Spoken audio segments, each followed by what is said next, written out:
Bonjour à toutes et à tous et bienvenue sur Grand Lille TV en ce mercredi 17 février. Tout de suite dans votre édition, l'actualité du Grand Lille et de la région Nord-Pas-de-Calais.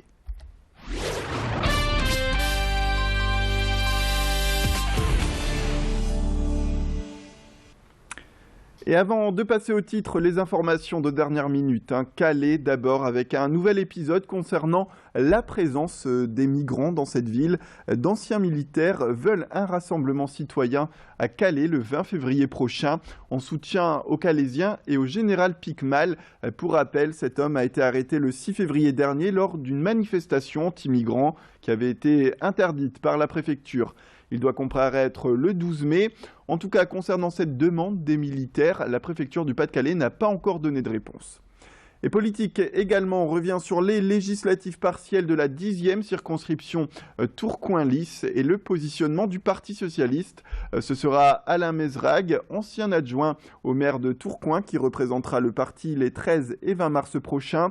Son suppléant est Éric Zejda, élu à la tête de la section PS de la ville de Ronques. Ils affronteront pour le moment Vincent Ledoux, le maire de Ronques, et son suppléant Gustave Dassonville, le maire d'Allouin. Du côté du Front National, aucun candidat pour le moment n'a été déclaré. Et puis en dernier lieu, on parle aussi de cette étude menée en septembre 2015 par Regus, un fournisseur d'espaces de travail.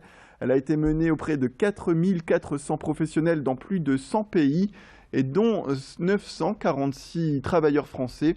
Et elle montre que 63% des Français estiment travailler entre 1 et 12 heures supplémentaires par semaine. Lille est d'ailleurs la ville française, selon cette étude, où les salariés travaillent le plus avec 15 heures supplémentaires par semaine, suivi par Nice et Toulouse.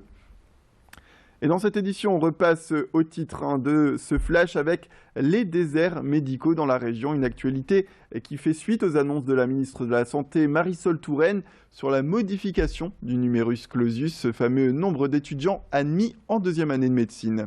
Elle voudrait le moduler en fonction des régions afin de pallier la pénurie géographique, comme le proposait le président de l'Ordre des médecins dernièrement.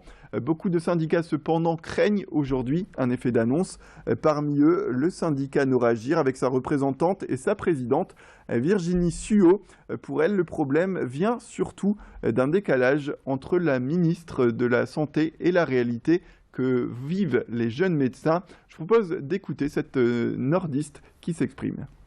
Il faut surtout axer, alors oui, il parle de numerus clausus en quantité, mais aussi sur la qualité et la refonte aussi des études médicales. Il faut des moyens en stage ambulatoire, il faut que les jeunes soient formés de plus en plus sur le terrain.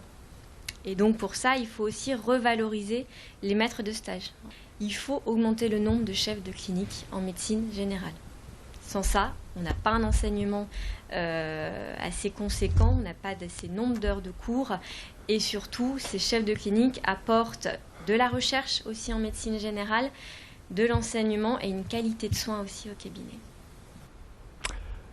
On revient sur un concours lancé par le groupe d'assurance Aviva qui récompense les porteurs de projets ayant une idée innovante en matière d'économie sociale. À la clé 25 000 € et dans ce concours figure un groupe de 3 nordistes qui y participent. Ils sont à l'origine du concept Mon étagère. Vous le voyez sur ces images. Le principe est simple, c'est une boutique dans laquelle chacun peut louer des étagères et sur celles-ci donc des objets d'occasion proposés à la vente, histoire d'offrir une seconde vie à ces objets. La différence avec un dépôt-vente ici, c'est que la boutique ne prend pas de commission sur les ventes. Seule la location de l'étagère est prise en compte. Les 3 instigateurs de ce concept espèrent remporter aujourd'hui le concours afin de concrétiser leur idée à caractère social et écolo. Céline Huret a pu rencontrer notamment Olivier, l'un des fondateurs de Mon étagère.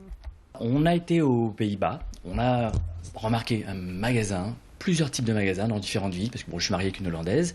On a vu que c'était vraiment quelque chose d'assez sympa, type de boutique qui pourrait très bien marcher en France, qui n'existe pas en France, dans le concept.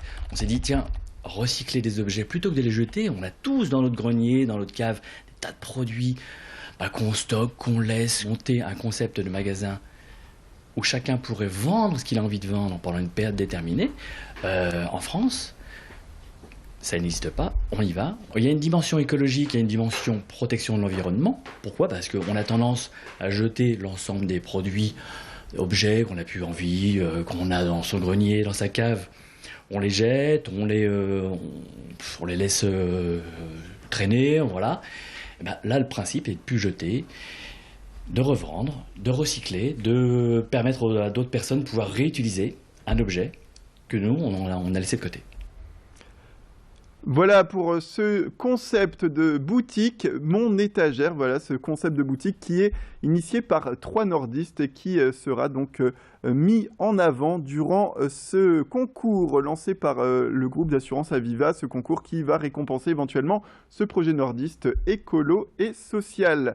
C'est la fin de cette édition, merci à toutes et à tous de nous avoir suivis. L'information continue bien sûr sur Grand Libre TV, reste avec nous avec un prochain Flash Info à 7h45.